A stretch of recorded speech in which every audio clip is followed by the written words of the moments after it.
Año 2025. Buscando el reino de Dios y su justicia.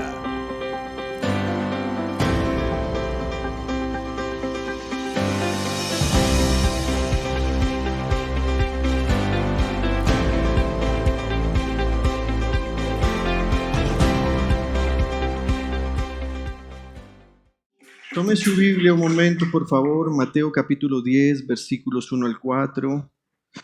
Santo Evangelio según San Mateo capítulo 10, versículos 1 al 4.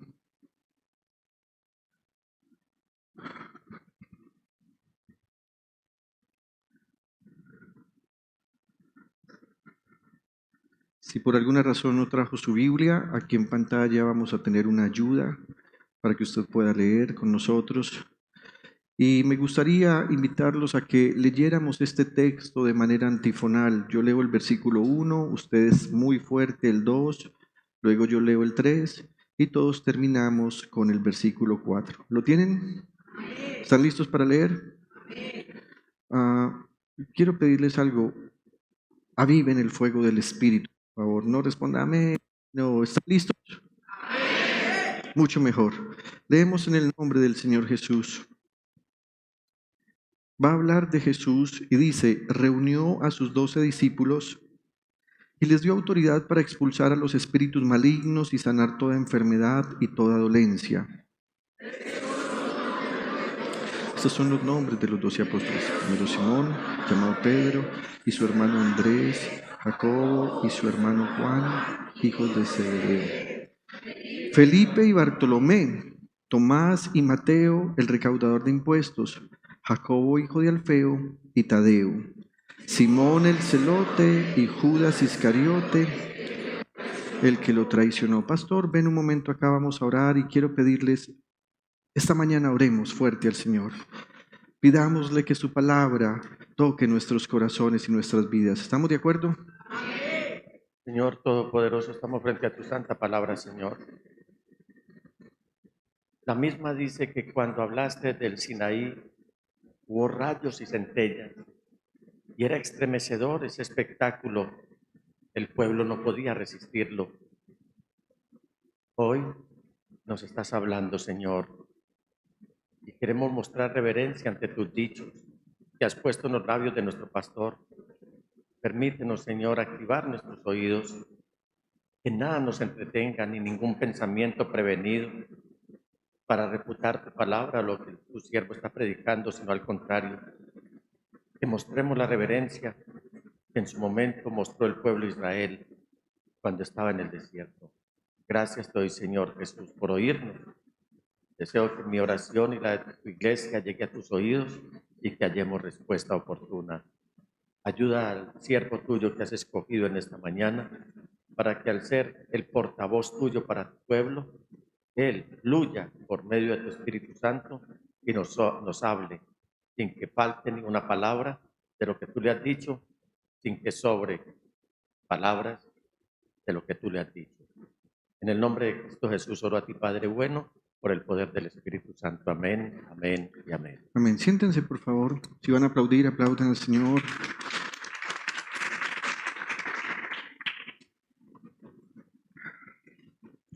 Quiero compartir con ustedes este sermón que he titulado Los que son llamados un grupo de gente especial.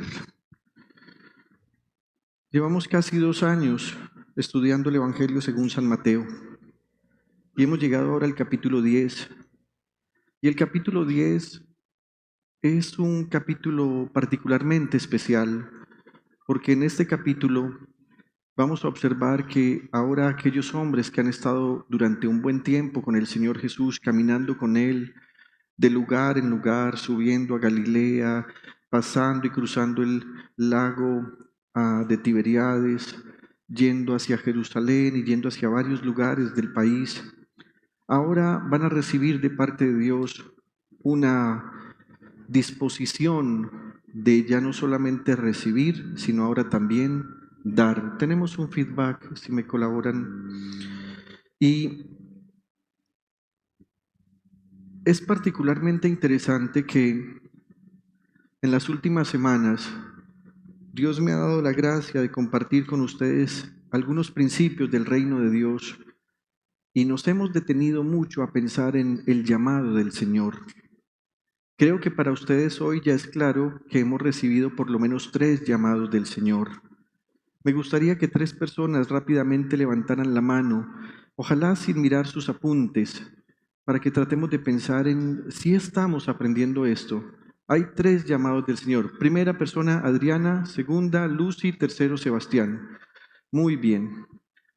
Adriana, primer llamado de parte del Señor, el llamado a la salvación. El Señor Jesús dijo, no he venido a llamar a justos, sino a pecadores al arrepentimiento.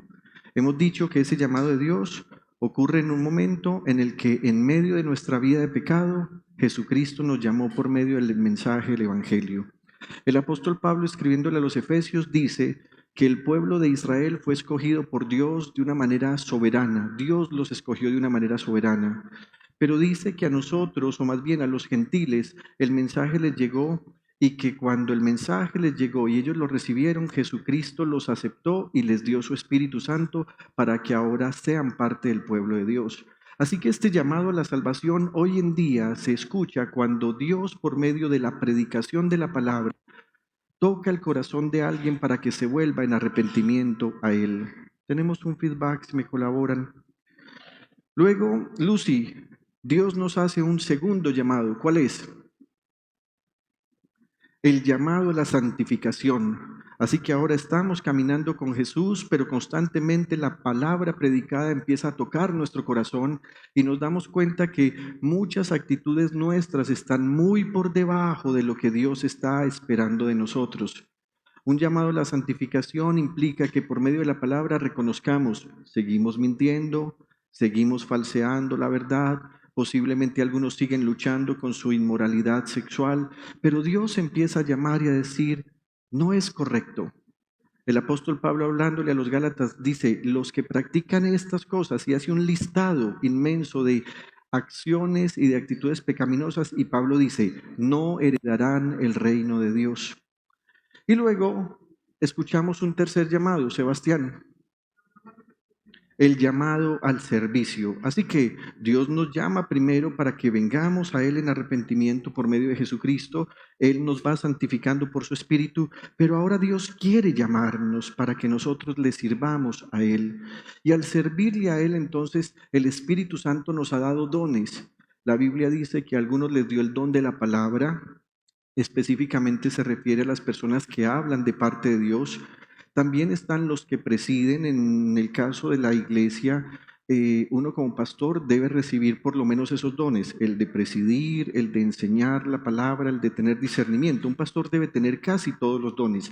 No significa que si no tiene alguno, entonces no es un pastor. Pero los creyentes a su vez han recibido diferentes dones. ¿Por qué? Porque Dios está deseando que con esos dones los pongamos nosotros al servicio de los demás. Esos dones que hemos recibido no son para nuestro propio beneficio. Voy a hacerme entender.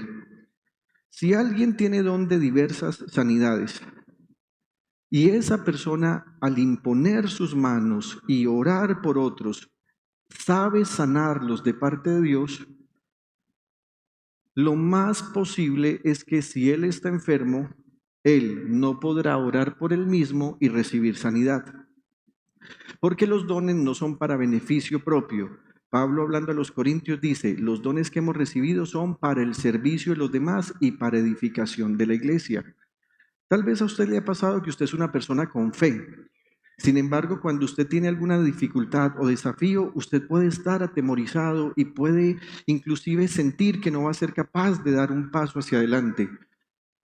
Lo interesante es que aunque usted tiene el don de fe, ha animado a otros e inclusive en ese instante en el que usted está atemorizado, escucha a otros y usted es capaz de animarlos, de impulsarlos a que lo hagan, pero usted todavía se siente atemorizado. ¿Por qué? Porque usted necesita a otros que tengan ese mismo don de fe que lo impulsen a usted. Ahora bien, es interesante que la Biblia mencione estos 3 llamados, pero llega un punto en el que esos 3 llamados van a ser en realidad un solo llamado. Concuerdan estos llamados, porque en últimas lo que Dios está haciendo es llamándonos a su reino. ¿Qué está haciendo Dios por medio de esos 3 llamados? que en últimas va a ser uno, llamándonos a su reino. Hace algunas semanas atrás hablábamos del reino de Dios y decíamos que el Señor Jesús dijo, miren, el reino de Dios ya está dentro del corazón de los que me siguen. Ahí está el reino de Dios. Pero también veíamos que el reino de Dios es un lugar geofísico real. Existe. Jesucristo dijo que él había ido a preparar morada. En Apocalipsis ampliamente vemos cómo hay una ciudad que va a descender desde el cielo. En Hebreos se nos dice que los santos hombres y mujeres de Dios que temían a Dios en la antigüedad, ellos habían puesto su mirada en una patria mejor. Ese es el reino de Dios. Ese reino de Dios tiene una ciudad, está estructurada, está configurada. Hay un gobierno en el que Dios mismo está allí y ese gobierno que es para gloria de Dios es aquel al cual Dios nos está llamando. El apóstol Pablo, escribiéndole a los tesalonicenses en su primera carta, capítulo 2, versículo 12, dice, los hemos animado, consolado y exhortado a llevar una vida digna de Dios que los llama a su reino y a su gloria. Así que en esos versículos que leímos al principio, en los que el evangelista Mateo nos va a decir que Jesús ha llamado a un grupo de personas que trabajan con él, que están cerca de él. Hoy el Espíritu Santo, por medio de Mateo, nos va a mostrar uno de los momentos más íntimos e importantes del ministerio del Señor Jesús. Un momento íntimo que él vivió con un grupo de sus estudiantes. Y es mi deseo que esta mañana, al observar algunos detalles de esta narración, podamos sentirnos identificados con nuestro Señor y Salvador por medio de esos que Él eligió. No quiero traer este sermón como parte de la teoría de tal forma que yo cumpla un requisito de enseñar la palabra. He orado a Dios para que esta mañana, este sermón, toque nuestros corazones y nos sintamos identificados con lo que el Señor Jesús hizo. Así que, en primer lugar, quiero que miremos que el Señor los invitó a una reunión y a este punto lo he llamado el llamado o convocación. En Mateo capítulo 10, versículo 1, resalto los siguientes textos. Reunió a sus 12 discípulos. Los reunió. Esta reunión, como toda reunión a la que normalmente se nos convoca, tiene un tinte de sorpresa. Han pasado varios meses, posiblemente años, en el que el Señor ya ha estado con sus discípulos, yendo de un lugar a otro, enseñando la palabra, hablándole a la gente del reino de Dios, sanando a los enfermos, liberando a los que están endemoniados. Pero hay un momento en este punto en el que Él los llama y les dice, tenemos una reunión. Cuando la Biblia nos está diciendo que reunió a sus 12 discípulos, no tenemos muy claro si de alguna manera ya se habían separado, posiblemente no. Lo que yo personalmente creo es que seguían convocados porque ustedes ven desde el capítulo 7, 8 y 9 cómo se han reunido multitudes para escuchar al Señor Jesús. Y parece que en medio de esas multitudes donde hay mucha gente que ha escuchado y ha tomado la decisión de aceptar al Señor Jesucristo, había un grupo de 72. Pero dentro de esos 72 la Biblia va a decir que hay un grupo de 12. Y a esos 12 el Señor Jesús los empezó a llamar por su propio nombre. Así como algunos habían rechazado, como en Mateo 8:21, el llamado del Señor. Ustedes recuerdan que hubo un hombre al que el Señor Jesús le dijo, sígueme.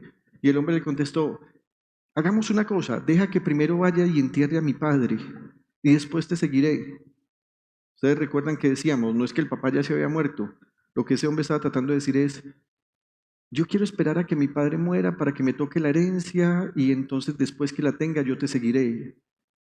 Y Jesús no quedó satisfecho con eso. Y así como hubo hombres como ese, la Biblia dice que también hubo otros a los que el Señor Jesús llamaba y de manera inmediata ellos le seguían.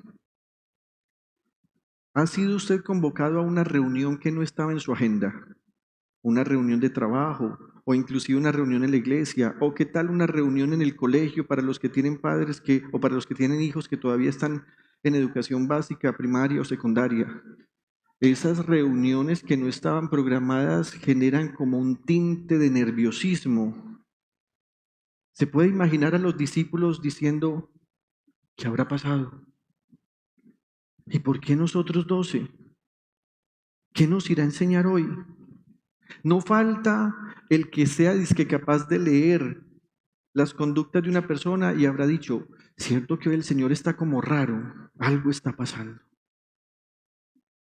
Tal vez estas eran algunas preguntas que los discípulos se hicieron.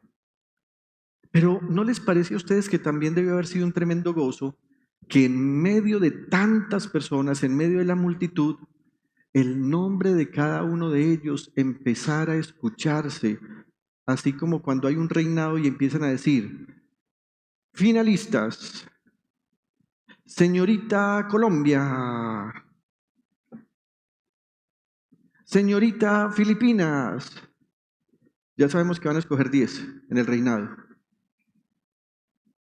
¿Qué sentirán las reinas cuando ven que se van acabando los cupos y no las están llamando? Pero ¿qué sentirán las que sí están siendo llamadas por su propio nombre? En el caso del reinado, por su país. Pero en este caso, seguramente, mientras toda la multitud estaba, Jesús empezó a decir, Pedro, sí, dime Señor, ven un momento. Andrés, regálame unos minuticos. Jacobo, Juan. Y a medida que ellos iban llegando, Jesús les decía, espérenme acá un momentico, llamemos a los demás y vamos a tener una corta reunión. ¿Qué creen ustedes que ellos sintieron en ese momento? Además del sustico de la reunión, debieron haber sentido un profundo gozo por el privilegio de ser llamados aparte en medio de toda la multitud. Ellos llegan y la reunión está a punto de empezar. ¿Para qué nos habrá llamado el Señor? ¿Por qué querrá que estemos a solas con Él? 2. La Biblia nos presenta el motivo del llamado, convocación. El versículo 1 dice en su segunda parte, reunió a sus 12 discípulos, miren esto, y les dio autoridad para expulsar a los espíritus malignos y sanar toda enfermedad y toda dolencia. ¡Wow! Nos ha dado algo que hemos visto que Él hace, pudieron haber dicho los discípulos. Nos está dando algo que a nosotros nos ha asombrado porque nunca antes se había visto un poder tan grande en medio de nosotros. Estos discípulos, al único profeta bíblico que habían conocido era a Juan. Y la Biblia dice que Juan jamás había hecho un milagro. Juan predicaba. Pero cuando llega el Señor Jesús, Él se da cuenta que los demonios empiezan a hablar por medio de la gente. Y entonces Jesús los manda a callar. Y que los demonios dicen, Jesús, Hijo del Dios viviente. Ustedes se dieron cuenta lo que pasó cuando la manada de cerdos se fue al agua después de haber salido del endemoniado gadareno. Ustedes recuerdan cómo le anunciaron a Jesús que la hija de Jairo había primero en un momento estado enferma y después muerta. Y ellos vieron la resurrección, por lo menos 3 de ellos. Pero ahora en esta reunión Jesús les va a decir, queridos amigos, a partir de este instante ustedes tienen autoridad para expulsar a los espíritus malignos. Detengámonos un momento acá. ¿A quiénes de ustedes les gustaría tener autoridad para expulsar espíritus malignos? No, no crea, por allá hay una hermana que está diciendo que no. A ella no le gusta nada de esto.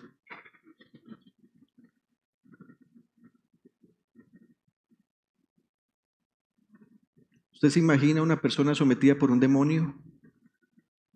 Sin capacidad de razonar, sin capacidad para pensar. Ustedes saben, como hemos visto en meses anteriores, que los espíritus de demonios también enferman a la gente.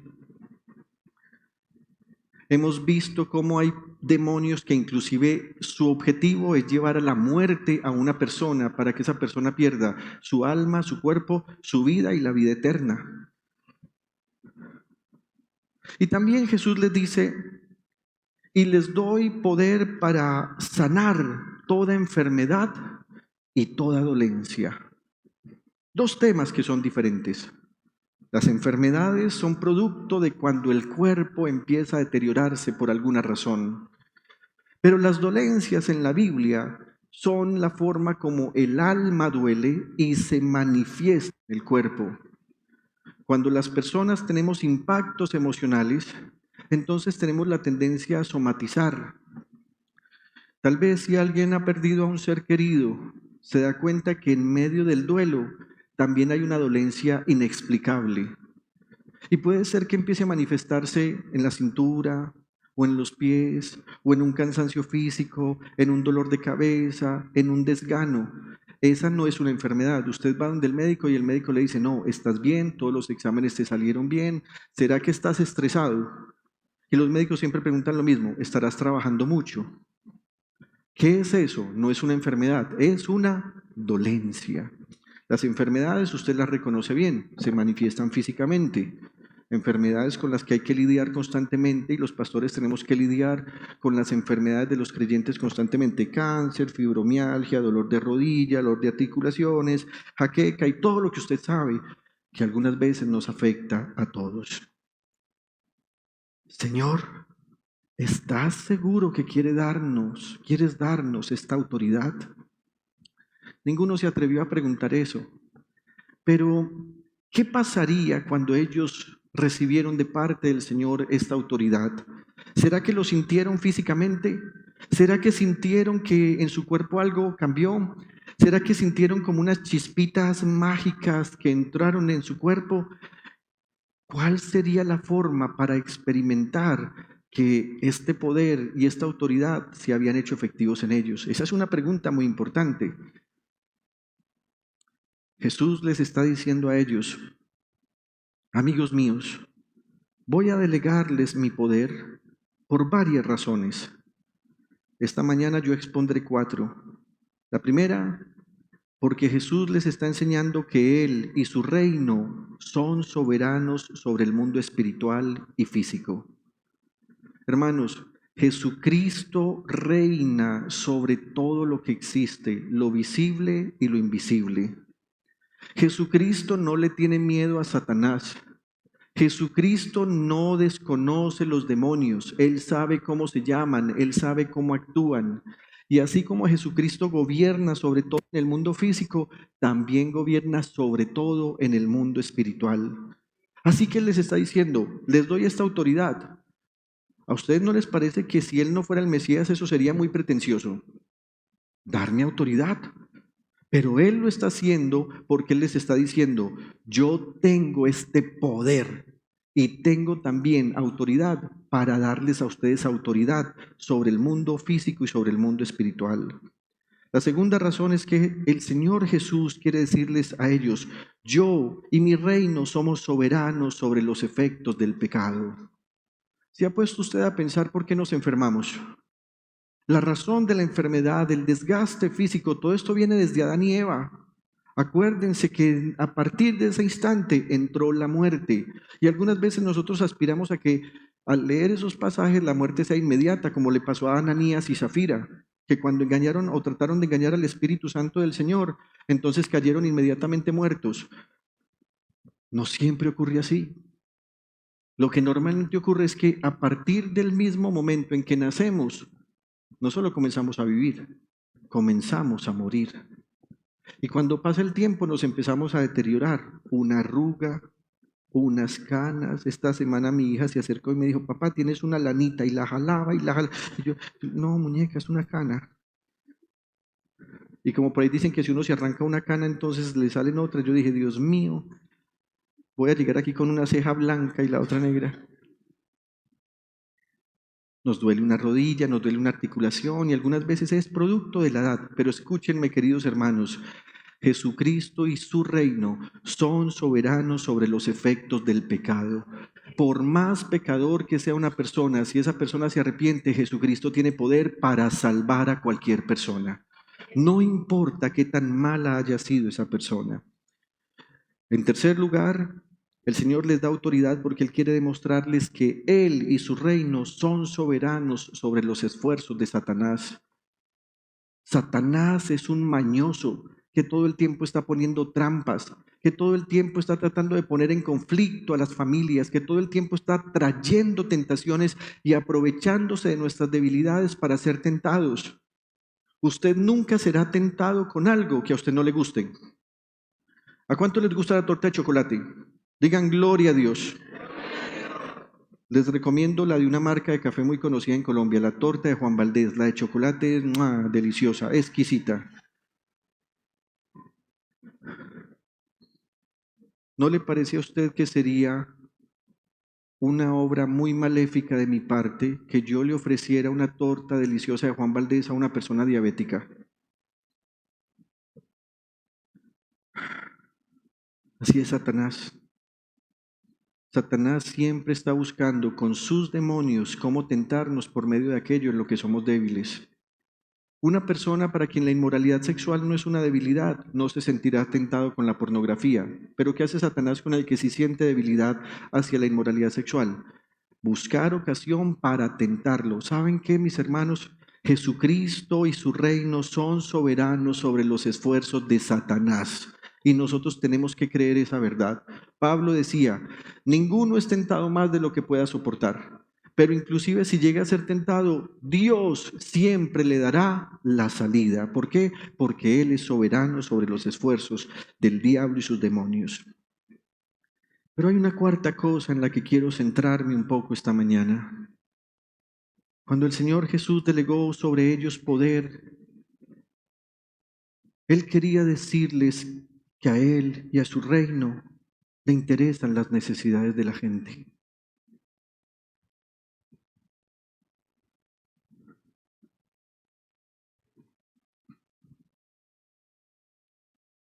Esta mañana el pastor estaba preguntando, ¿hay alguna necesidad entre ustedes? En ocasiones puede ser que no haya una necesidad de o comida o recoger un dinerito para pagar los servicios públicos. En ocasiones las necesidades son del alma, un extraño desasosiego, una extraña zozobra, un no contentamiento, o inclusive una necesidad puede ser la manera como nos hemos acostumbrado a vivir en nuestro hogar, lleno de conflictos, pero como somos, dicen, dizque animales de costumbre, no somos animales en realidad, pero tal vez lo que dicen con eso es cierto, nos acostumbramos a las cosas y como nos acostumbramos, entonces creemos que ya no tenemos necesidad, o inclusive llegamos a pensar que somos mezquinos si le pedimos ayuda al Señor. Querida iglesia, a Jesucristo le interesan nuestras necesidades. En el capítulo anterior, en el capítulo 9, versículos 35 al 38, la Biblia nos va a decir por qué en este punto Jesús ha llamado a sus más cercanos colaboradores para delegar autoridad sobre ellos. El versículo 35 dice, Jesús recorría todos los pueblos y aldeas enseñando en las sinagogas, anunciando, mire esto, las buenas nuevas del reino. O sea que ¿qué era lo que primero Jesús hacía? Predicar, enseñar. Ese es el aspecto más importante, predicar y enseñar. Pero lo va a conectar con las necesidades de la gente, mire esto, y sanando toda enfermedad y toda dolencia. Versículo 36. Al ver a las multitudes, tuvo compasión de ellas, porque estaban agobiadas y desamparadas como ovejas sin pastor.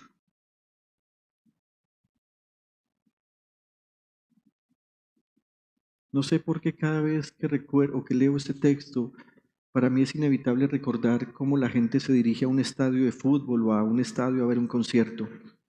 La gente va muy feliz, va muy contenta y creen que podrán desfogar allí todas sus emociones y permitir que la adrenalina les traiga un momento de placer o de felicidad. Pero Jesús ve a las multitudes y Él siente compasión de ellas. Ahora bien, la gente al estadio va a divertirse. Estas multitudes estaban ahí porque estaban enfermos, tenían dolencias, muchos estaban endemoniados y según el evangelista Marcos, nadie les enseñaba la palabra. En esta misma historia, el evangelista Marcos dice que cuando tuvo compasión de ellas, el Señor empezó a enseñarles. No hay nada más triste para un creyente que sentirse sin pastor. Es cierto que hay ovejas a las que no les gusta la compañía del pastor. Es cierto que algunas veces muchos de ustedes sienten que ya tienen una madurez espiritual tan alta que pueden llevar su vida solos y de alguna manera uno se alegra cuando los hermanos empiezan a caminar solos en la fe. Pero también es cierto que por más maduro que se sienta usted, hay situaciones en la vida en las que usted necesita recurrir a su pastor. Pero estas multitudes no tenían a quién recurrir. Y el evangelista dice que el Señor sintió compasión de ellas porque estaban agobiadas. Y mire esta palabra tan triste, y desamparadas, como ovejas sin pastor. ¿Alguien aquí alguna vez ha sentido que el pastor se enoja contra ustedes? ¿Alguien aquí ha sentido el enojo del pastor? Personal, como diciendo, uy, el pastor está enojado conmigo, el pastor está molesto conmigo. No, pero es que lo suyo sí, ya, usted necesita es prácticamente psicología. Necesitamos un psicólogo que me la ayude con esos complejos, porque es que usted no vale, usted no cuenta. Otra persona.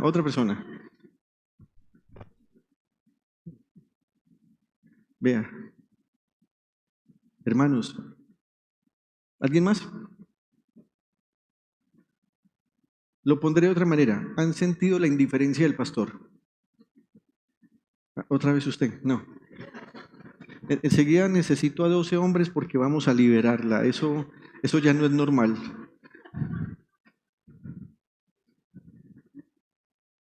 ¿No les parece que eso duele mucho? Cuando la conciencia duele y uno sabe que el pastor está indiferente. ¿Y qué sienten ustedes luego de que esa indiferencia es trasladada a un momento en el que el pastor pregunta, contame, ¿cómo vas? Y ustedes como que dicen, ay, me habló. Estas personas no tenían un pastor así. Estaban completamente desamparadas. Como ovejas sin pastor.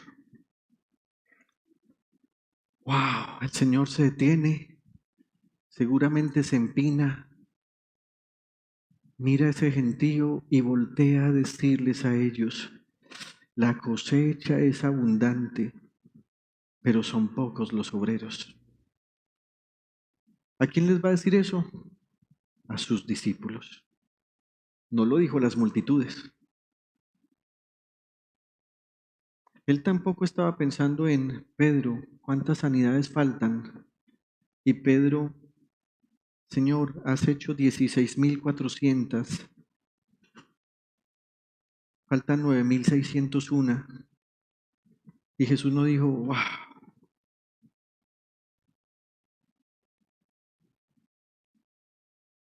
Él dijo, si esto es conmigo en este territorio, en este país, ¿cómo estará el mundo? Y dijo, la cosecha es abundante, pero son pocos los obreros. Y luego les va a decir a los discípulos, pídanle por tanto al Señor de la cosecha que envíe obreros a su campo. Lo interesante es que ahí termina el capítulo 9.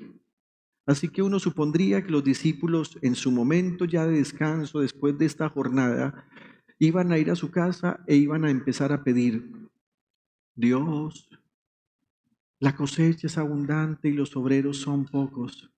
¿Podrías enviar a otros para que prediquen, sanen y liberen?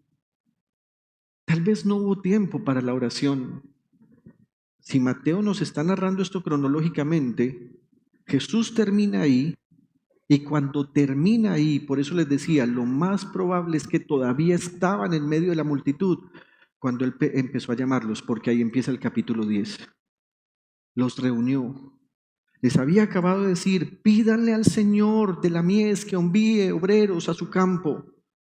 Pero ahora les va a decir, muchachos, no puedo solo. ¿Saben quién está diciendo que no puede solo? El Dios Todopoderoso que se hizo hombre y encarnado. Él dijo, tenemos que ser más efectivos, así que vamos a hacerlo ahora entre todos. En su ministerio terrenal, el Señor Jesús les había dicho que la gente necesitada, con necesidades verdaderas, era tanta que se necesitaban obreros que atendieran todas estas necesidades. Mire qué juego de palabras tan lindo. En su ministerio terrenal, el Señor Jesús les está diciendo que la gente necesitada, con necesidades verdaderas, era tanta que se necesitaban obreros que atendieran todas estas necesidades. Pídanle al Señor de la cosecha. Seguramente alguno hubiera podido decir, Señor, pero es que tú dijiste que oráramos, pero no nos diste tiempo y ahora nos quieres delegar esta responsabilidad. Nos has llamado a una reunión para decirnos que somos la respuesta a esa petición cuando ni siquiera la hemos hecho. Ninguno de ellos pensó así. Más bien el Señor aprovecha ese instante porque tal vez ellos ahora han empezado a darse cuenta que la gente tiene necesidades.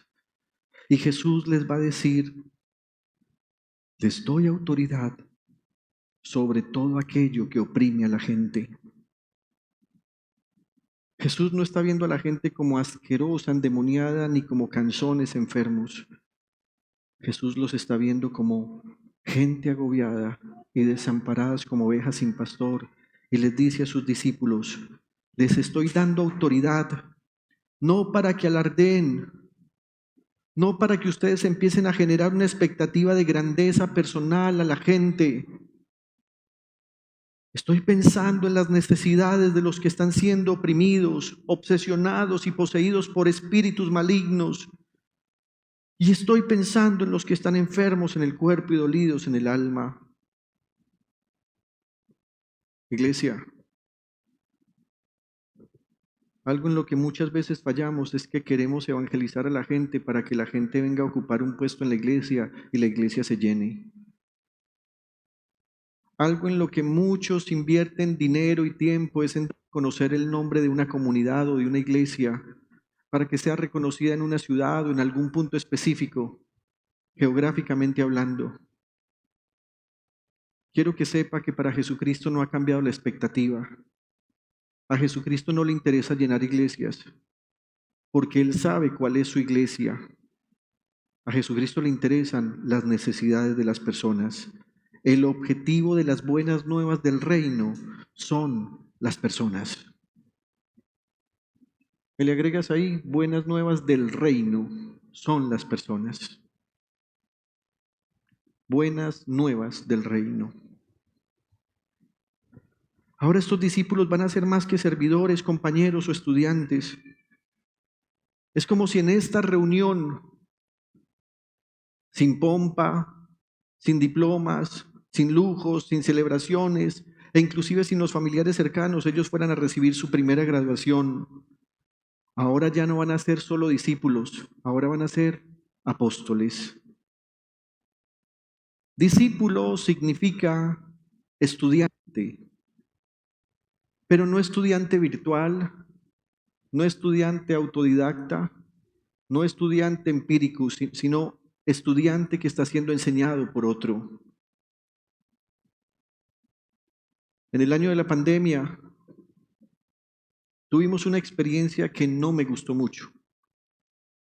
Y es que tratando de seguir con las actividades que la iglesia tenía, tuvimos un discipulado que veníamos haciendo presencialmente y ahora tuvimos que trasladarlo a la virtualidad. Eso no me gustó.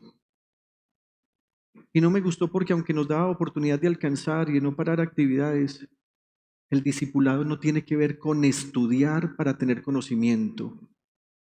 El discipulado es estudiar por medio de las relaciones para entender lo que Jesús quiere, que seamos capaces de entender las necesidades de las personas. Hoy tenemos a mucha gente que se inscribe en institutos bíblicos para estudiar discipulado, sobre todo discipulado. No voy a hablar de las carreras teológicas, eso es válido que se haga. Pero el discipulado en la Biblia no es ese. El discipulado en la Biblia significa ser enseñado por aquel que tiene capacidad para enseñar. ¿Creen ustedes que después de 3 años y medio Pedro, Juan, Jacobo y los demás volvieron a comer como comían antes cuando eran pescadores, solo pescadores? ¿O será que aprendieron de Jesús cómo comer? ¿Será que ellos seguían saludando a la gente como la saludaban antes cuando estaban en el mar? ¡Ey! Mor, silba, por favor. Eso.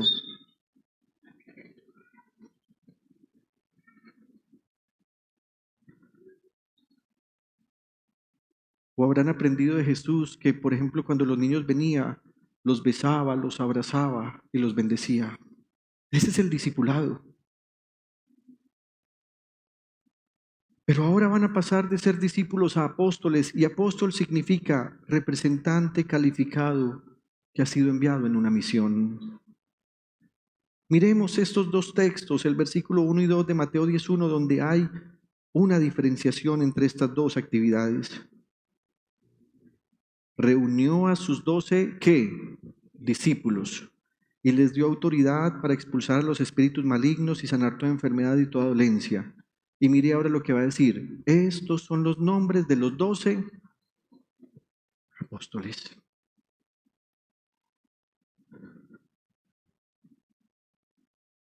Jesús está considerando que ya los había llamado a la salvación, que aunque seguían necesitando santificación y ya habían escuchado ese llamado, pero ahora Él considera, están aptos para mi servicio y les dice apóstoles. Han pasado de ser discípulos a apóstoles. Ambos semblantes enfatizan diferentes aspectos del llamado del Señor, pero este nuevo ámbito del llamado era para que predicaran el evangelio del reino, para que echaran fuera demonios, para que sanaran enfermos. ¿Acaso no es esta una gran responsabilidad? Claro que lo es. Y me preguntaba mientras escribía este sermón, ¿a quién escogería usted para que lo representara en una reunión? ¿A una persona irresponsable que llega tarde, que huele mal, que no se sabe vestir? ¿O a una persona que incluso podría parecer mejor que usted para que genere buena impresión? ¿A quiénes escogió el Señor para que hicieran el papel más importante de la historia, que era ser mensajeros del reino? 3. Veamos quiénes son esos escogidos.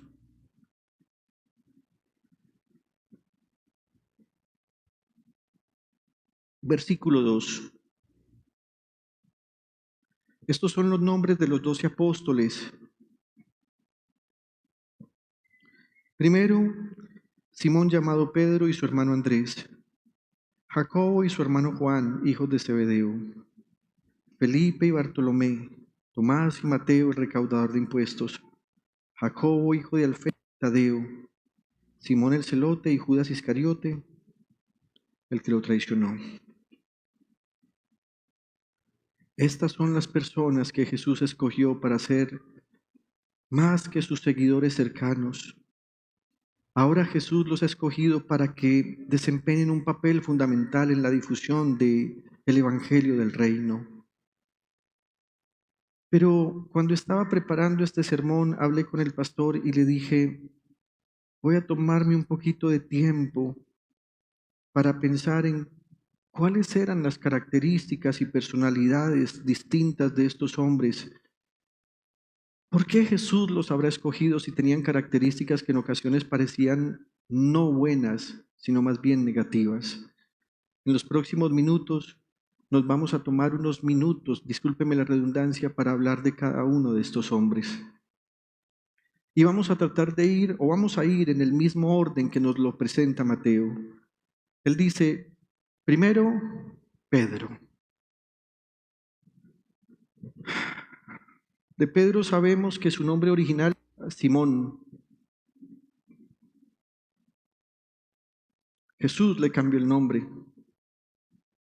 Simón significa frágil, débil. Pedro significa fuerte, como una roca. Su profesión era pescador. Esta era la forma como él llevaba sustento a su familia. La Biblia nos va a decir que inclusive tenía una sociedad con dos hermanos que más adelante veremos que eran Juan y Jacobo. Eran empresarios de la pesca. Puede ser que no trabajara solo, sino que tenía empleados también a su servicio. Pero en cuanto a su carácter, Pedro era impetuoso, impulsivo, en ocasiones era imprudente, aunque también era leal y valiente. Ustedes recuerdan que la noche que el Señor Jesús fue entregado, Él hizo dos cosas que tal vez marcaron su testimonio y que de lo cual han salido muchos discursos o muchos sermones. Lo primero fue que sacó una espada corta, un macaya, no una ronfalla, sino una macaya que era como un puñal, y el tipo estaba dispuesto a matar. Lanzó un puñal con tan mala suerte que lo único que hizo fue cortarle la oreja a un hombre, siervo del sumo sacerdote.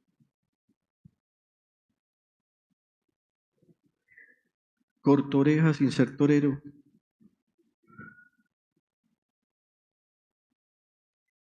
¿Acaso Jesús no sabía que él reaccionaba así? ¿Y ustedes creen que ese fue un impulso repentino? Esa era la característica de él. ¿Por qué andaba armado? En el ejército nos enseñaban, un arma no se saca sin razón, pero no se guarda sin honor.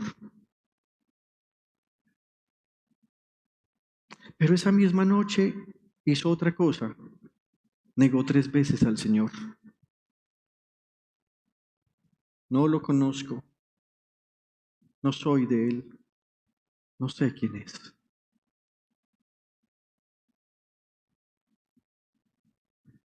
¿Escogería usted a alguien así para que lo representara? ¿Qué tal que usted mande a su esposo a una reunión y que en esa reunión empiecen a hablar mal de usted y su esposo por pena empiecen a decir, ¿quién vino en representación de Mariana Molina? Y yo digo, no, yo no. Mariana Molina, representante Mariana Molina, y yo, Jesús sabía que esto iba a pasar y lo escogió. Dentro de su rol, la Biblia lo menciona como un líder entre los apóstoles. Jugó un papel fundamental en la fundación de la iglesia en Jerusalén. Gracias a Pedro, ahora apóstol, tenemos 2 cartas, primera y segunda de Pedro, que llevan su nombre, y posiblemente él fue el quien relató el Evangelio según San Marcos. Marcos lo escribió, el Espíritu Santo lo inspiró, pero Pedro le iba contando las historias. Segundo, Andrés. Andrés también era pescador y era hermano de Pedro, que también era pescador. La Biblia nos dice que Andrés tenía hambre de Dios y por eso primero fue discípulo de Juan el Bautista. Él escuchó a Juan decir, he aquí el Cordero de Dios que quita el pecado del mundo. ¿Y saben qué hizo? Empezó a espiar a Jesús para saber dónde vivía.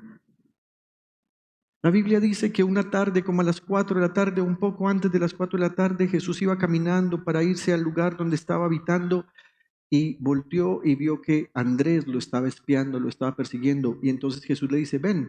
Y ese día se quedó con él y eran como las 4 de la tarde. Este Andrés fue el que le llevó a Pedro a Jesús. Andrés representa a aquellos que tienen hambre y sed de Dios, a aquellos que anhelan profundamente conocer al Señor y cuando lo conocen, empieza a compartir con todos a su alrededor lo que él tiene como convicción. Usted recuerda que Andrés también tuvo que ver en la alimentación de las más de 5,000 personas. cuando fue y le dijo al Señor Jesús, mire, aquí hay un muchacho que tiene 5 panes y 2 peces.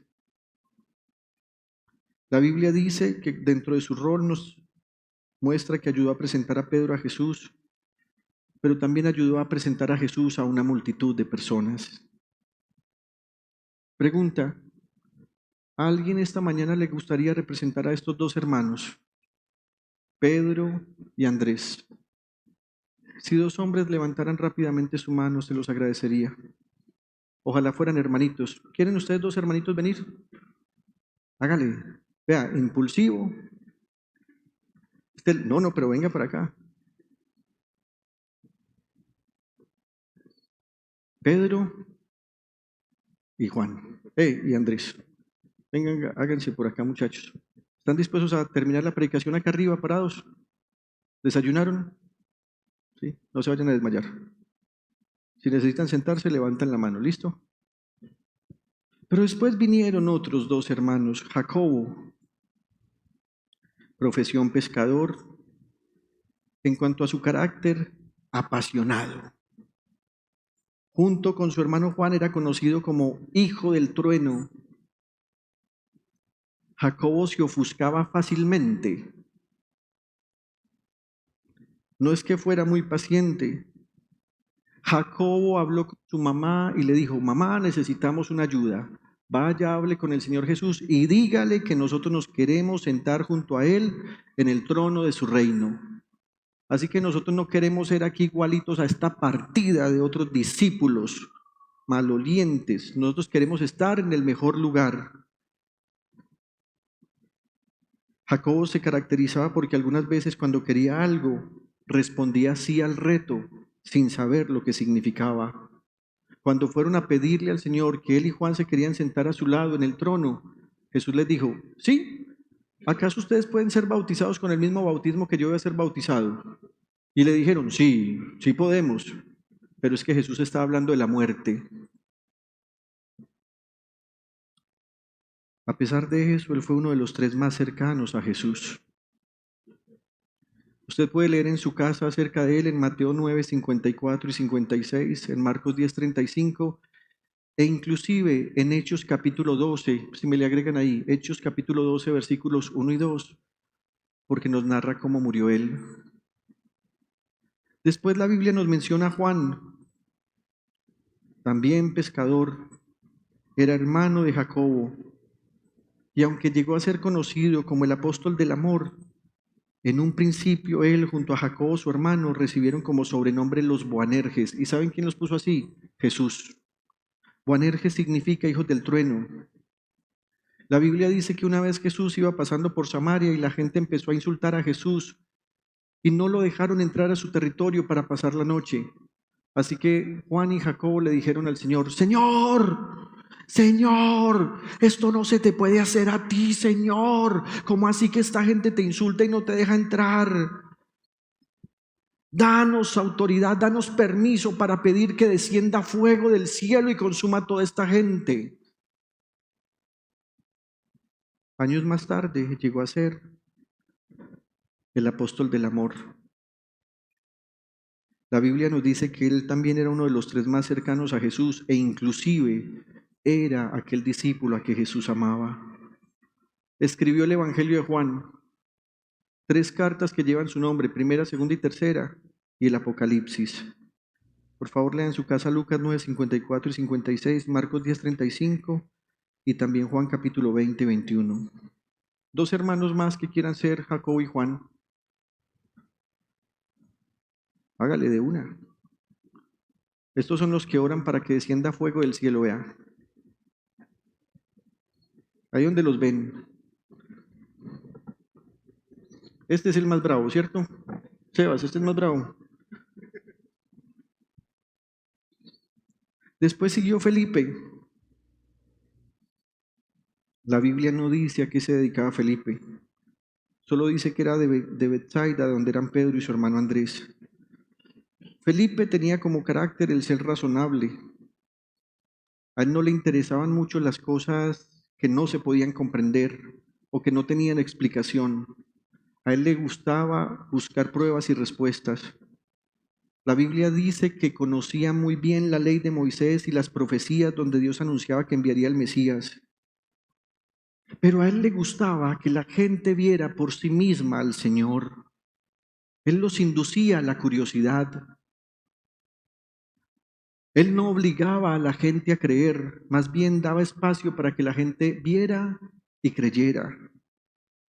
Cuando la gente quería conocer al Señor, él trabajaba para que ese encuentro se diera. Felipe era diligente. La Biblia dice que una vez unos griegos querían ver al Señor Jesús y Felipe fue y buscó a Andrés. ¿Cuál es Andrés? Tú. Y le dijo, ¿están acá? ¿Sí? Pedro, Andrés, Jacobo y Juan. ¿Andrés? Listo.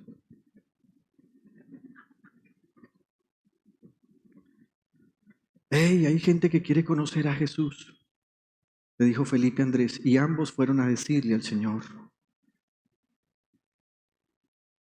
Este Felipe le hablaba de frente al Señor. Y cuando no entendía un asunto, ¿cómo pudiéramos decirle a eso, pastor? Lo cuestionaba. Y una vez el Señor Jesús está diciendo, ustedes ya conocen el camino, y ustedes ya saben para dónde voy. Y llega Felipe en medio de todos y les dice, Señor, ¿y nosotros cómo vamos a saber para dónde vas si ni siquiera nos has dicho cuál es el camino? Y ese día se ganó un regaño del Señor. San Juan capítulo 14. ¿Cómo así, Felipe? ¿Cómo así, Felipe? Tanto tiempo estoy entre ustedes. Este Felipe le presentó a otro discípulo al Señor, a Natanael. ¿Quién quiere ser Felipe? ¿Quién se identifica con estas características de Felipe? Tú, venga pues. Por favor, lea en su casa Marcos 3:18, Lucas 6:14, Juan 1:43, Juan 6:5-7, Juan 12:22, Juan 14:8. Si no logra tomar nota, yo le regalo este sermón al final, usted se me acerca y yo se lo hago llegar. Luego sigue Bartolomé, que es el mismo Natanael. La Biblia no dice a qué se dedicaba. Algunas historias paralelas a la Biblia dicen que él era arquitecto, pero no hay noción bíblica de esto. La Biblia dice que era de Caná de Galilea. Y Natanael era sincero y honesto. A él el Señor Jesús lo llamó un verdadero israelita en quien no hay engaño. Pero también este Natanael o Bartolomé era escéptico, porque al principio se mostró elitista. Felipe fue y le dijo a Natanael, he encontrado al Mesías. ¿Sí? ¿Dónde? Jesús de Nazaret. ¿Y saben qué contestó Bartolomé a Natanael? De Nazaret. ¿Podrá salir algo bueno de allá? Elitista.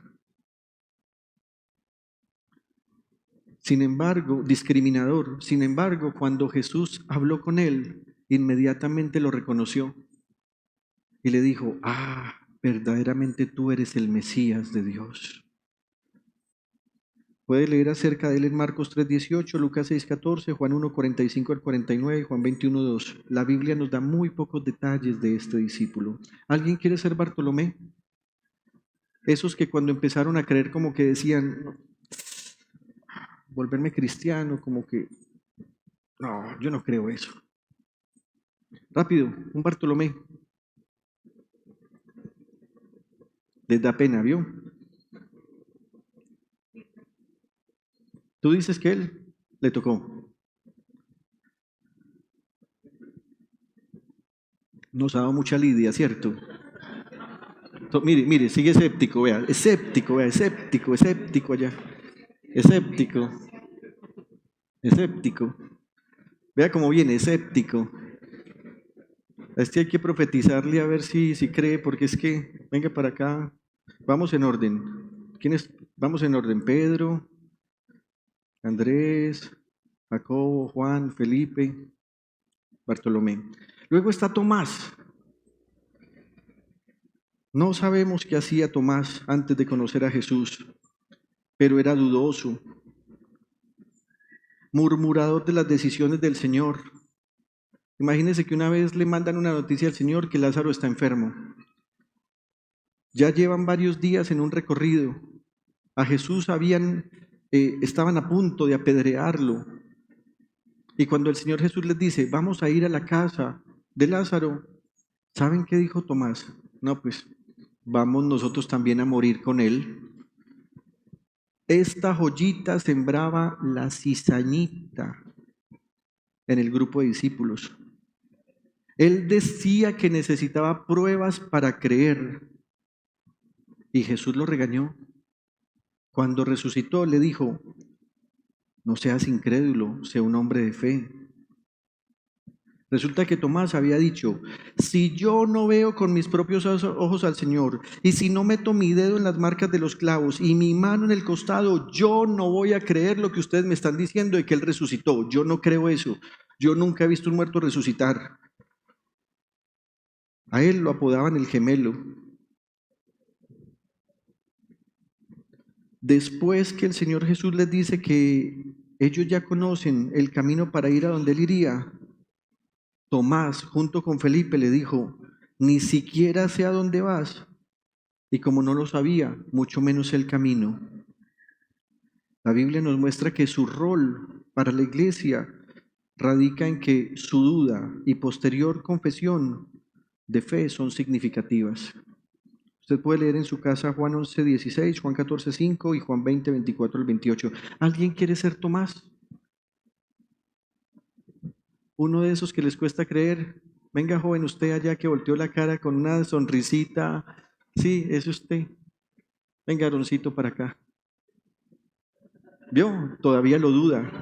Todavía, o sea, nombre, Aarón Peña. Y él todavía pregunta, ¿yo? Luego sigue Mateo, el recaudador de impuestos. Se llamaba Leví, hijo de Alfeo. Resulta que antes de conocer al Señor, es que me los imagino, vea el parado, vea el parado, vea.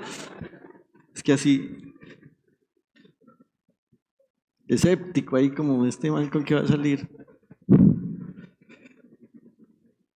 Mateo, cuando fue conocido por el Señor, era recaudador de impuestos. Se conocen en la Biblia como publicanos. Mateo no dudó ni un segundo cuando Jesús lo llamó. Fue a él arrepentido, invitó al Señor a su casa, le preparó un banquete y le llevó no a la crema innata del país, sino a otros recaudadores de impuestos. Y la Biblia dice que desde el mismo momento en que Jesús lo llamó, él dejó su vida de riqueza para seguir a Jesús. Este Mateo escribió este evangelio que estamos estudiando. Usted puede leer acerca de él en Mateo 9:9, versículo 10, 9 y 10, Marcos 2:14, Lucas 10:15 y Hechos 1:13. ¿Alguien quiere ser Mateo? ¿Alguien que haya dejado su vida de riqueza?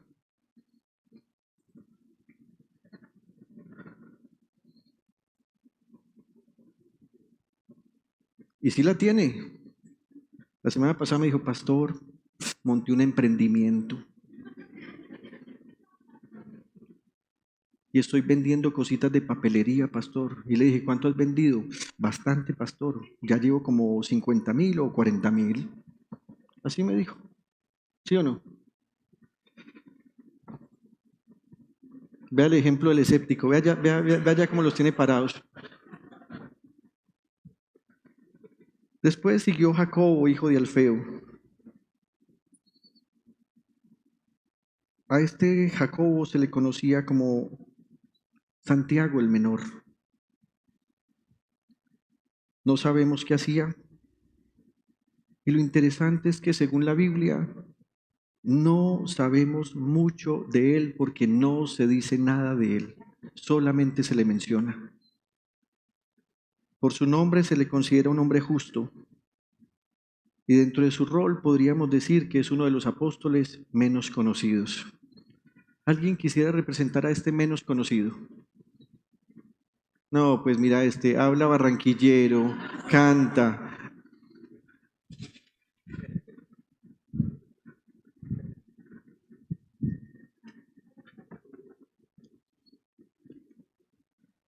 Después siguió Tadeo, también se le conoce como Judas Leveo. Tampoco se menciona en la Biblia qué hacía, no se sabe mucho sobre él. La historia lo relaciona con la predicación en Mesopotamia y Persia. También podríamos decir uno de los apóstoles menos conocidos. Oye, Leveo. Ujú. Ven. Vea, se vinieron dos. Véngase usted, mi hermano Mauro, que hasta sirve porque acaba de llegar a la iglesia, así que nadie sabe nada de él, ¿cierto? No sabemos nada. Después está Simón, el celote. La Biblia no menciona si tenía alguna profesión, lo único que sabemos es que podríamos identificarlo con un guerrillero de nuestra época, de esos guerrilleros revolucionarios, pero que tienen una revolución clara, no un guerrillero narcotraficante asesino, sino un guerrillero de esos que quieren la libertad de su pueblo, que luchan por los derechos del pobre.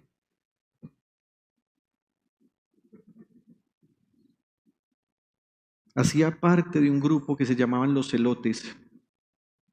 Los celotes eran como una especie de grupo armado, un grupo nacionalista judío que se oponía al dominio romano. Pero los celotes odiaban a los extranjeros y especialmente a los romanos que tanto daño le hacían a los judíos. Cuando se menciona de él, Simón el celote, tal vez la Biblia lo que nos está diciendo es que su apodo indica su fervor y pasión por la justicia.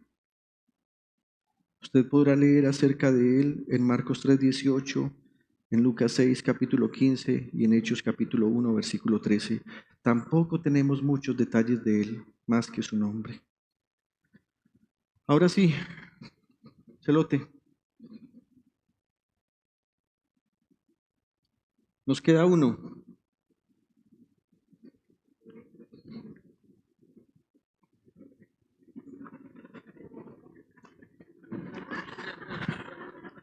No, tú no eres así. Yo sinceramente pensé que yo no quería que nadie viniera a hacer esto. No, Juan, yo no puedo permitir esto, no. Pero, pastor, hay una razón. Es que todos los días traicionamos al Señor, de alguna u otra manera. Judas Iscariote. La Biblia no nos dice exactamente qué era, pero parece que tenía principios en conocimiento financiero. La Biblia dice que todos estos eran galileos, es decir, de la parte norte del país. Judas era de Judea, él era judío, era el único judío. Pues todos los demás eran judíos por creencia, por religión, pero él era el único de la tribu de Judá. Aceptaré este ejemplo para poder mostrarlo. Los demás hacían parte de otras tribus, hacían parte de los que estaban en el norte. Y yo creo que no hay mucho que decir, usted y yo sabemos más de Judas Iscariote que inclusive de los otros. Podríamos decir que es un traidor. La Biblia dice que robaba de la bolsa, era un ladrón, era reparón. ¿Ustedes recuerdan cuando... ¿Perdón? Iscariote, ¿qué significa? Que era de una región que en el Antiguo Testamento se llamaba Kiriat. Entonces Kiriat, el gentilicio era Iscariote. Entonces es como si dijera Nicolás el Paisa. En este caso, Judas Iscariote, de la región de Kiriat, que hacía parte de Judea, muy cerquita a Jerusalén. Traidor, ladrón, reparón. Una vez una mujer fue a regar un frasco de perfume y él empezó a decir, pero ¿cómo van a hacer esto? ¿Cómo van a botar esto? Esa plática nos servía para darle a los pobres. Entregó a Jesús a las autoridades romanas. Y a pesar de todo, su traición es un recordatorio de la libertad humana y las consecuencias de las malas decisiones. Finalmente, se suicidó. y se cumplió en él parte de la profecía de lo que eran los chivos expiatorios en el Antiguo Testamento. En algún momento hablamos de eso. A estos escogió Jesús. Puede ser que usted se identifique con uno o con varios de ellos.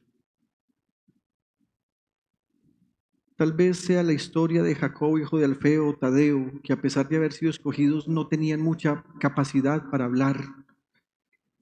Tal vez se sentían nerviosos de acercarse a la gente. Pero a estos hombres comunes y corrientes,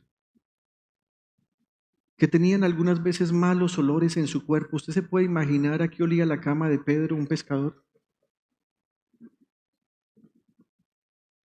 Hace algunos días Fernando y yo estábamos hablando allí con un mecánico y él nos decía, yo me lavo muy bien, me voy limpio para la casa, pero el olor a taller, a gasolina, todo el tiempo permanece en mí. Entonces Fernando me dijo, lo mismo me pasa a mí cuando estoy cogiendo cebolla, eso pasa todo, ¿cierto, Fernando? ¿Se puede imaginar usted a qué olía Pedro? O Andrés, o Jacob, o Juan, que eran pescadores. Querida iglesia, a usted también lo ha escogido el Señor. Y Él sigue insistiendo hoy en que la cosecha es abundante y que son pocos los obreros. Todos estos hombres fueron usados de manera sobrenatural por el Señor. Y ellos se dieron cuenta que la autoridad que Jesús les había delegado era cierta, porque después todos vinieron a contarle y a decirle, se nos sujetaban los demonios en tu nombre. Y a medida que ellos empezaban a regresar, en Marcos capítulo 6, hubo un momento en que Jesús dijo, muchachos, vámonos a descansar, hicieron un buen trabajo. Detrás de ellos vinieron multitudes y tuvieron que parar y se acabó el descanso, no hubo vacaciones ese año. Tuvieron que seguir trabajando por causa de las multitudes. ¿Quisieran ustedes recibir esa autoridad que les dio el Señor a esos apóstoles? A pesar de tu escepticismo que está representando a Felipe y que me gusta que haya salido tú has experimentado que una vez oraste por una fiebre de tu hija y la fiebre la abandonó. Este evangelio es en serio y Jesucristo nos dio el poder de su Espíritu para que como estos hombres ayudemos a recoger la cosecha, porque la cosecha es abundante.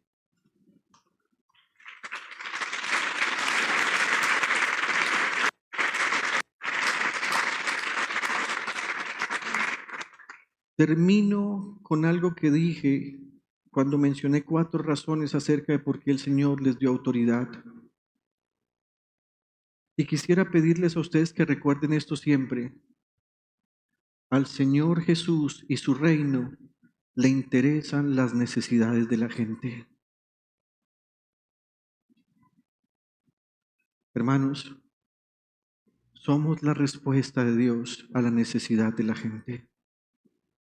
No le importe a usted si vienen a congregarse o no, deje que Dios haga la obra. Pero vaya, sánelos en el nombre de Jesús, libérelos de sus demonios. Hábleles las buenas nuevas del reino y Dios se encargará de unir a la iglesia a los que han de ser salvos. En Hechos de los Apóstoles la palabra del Señor dice, y el Señor añadía a la iglesia los que han de ser salvos. No le ponga condiciones a la gente. No, es que usted tiene que diezmar para recibir las bendiciones de Dios. No, hermanos. Dios sabe cuando un padre de familia ha aguantado hambre y se ha quitado el pan de la boca para dárselo a sus hijos. Usted no puede ir a exigirle diezmos y ofrendas. Usted tiene que decirle, Jesucristo está interesado en tu necesidad. Cuando usted vea a una persona enferma, recuerde que esta autoridad ha venido de Dios. Ponga usted sus manos sobre esa persona y en el nombre de Jesús de Nazaret sane a la gente. Cuando vino el COVID, entonces muchos en Colombia empezaron a decir, a ver, ¿dónde están los pastores que sanan pues? ¿A dónde están? Y yo dije, yo soy uno, porque aquí se nos enfermaron hermanos de COVID y en el nombre de Jesucristo de Nazaret están vivos hoy para gloria de Dios.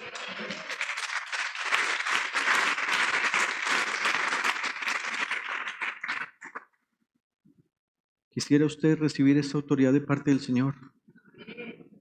Lo único que usted tiene que hacer es venir a esta reunión y decirle, si quiero, Señor, si quiero. Póngase en pie un momento, por favor.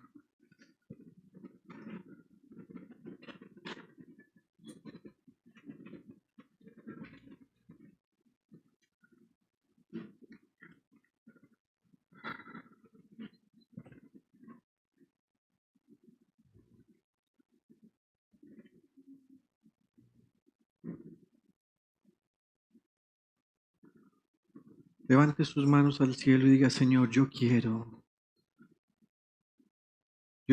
ser uno de los que escucha tu llamado. Dame la autoridad que les diste a ellos,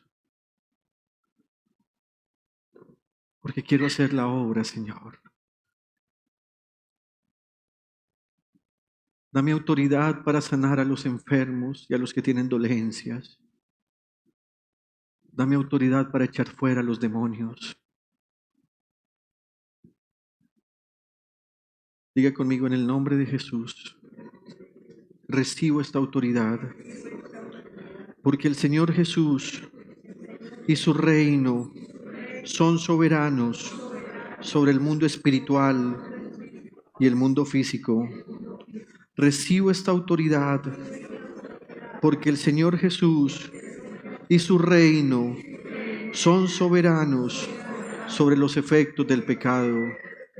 Recibo esta autoridad porque el Señor Jesús y su reino son soberanos sobre los esfuerzos de Satanás.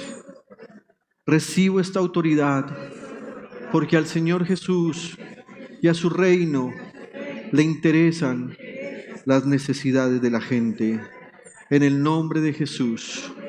Amén y amén. Ahora bien, a partir de hoy, cada vez que alguien se encuentre con otra persona que necesita sanidad o salud, o que necesita algo que viene como una oportunidad de Dios para darles a conocer el Evangelio, usted no tiene que hacer ni actos de magia ni nada. Usted ya tiene la autoridad. Usted lo único que va a hacer es, en el nombre de Jesús, declaro que hay sanidad sobre esta persona porque Jesucristo es sano y porque en su llaga hemos sido sanados y porque Él es soberano sobre toda enfermedad. Lo proclamo en el nombre de Jesús y le ordeno a este cuerpo ahora, recibe sanidad.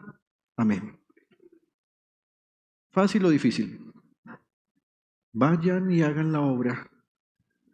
Nos cuentan qué va a pasar en las próximas semanas y el resto de su vida. Y que lleguen las multitudes que están agobiadas y desamparadas como ovejas sin pastor. Que la paz del Señor esté con ustedes. Dios les bendiga. Feliz semana.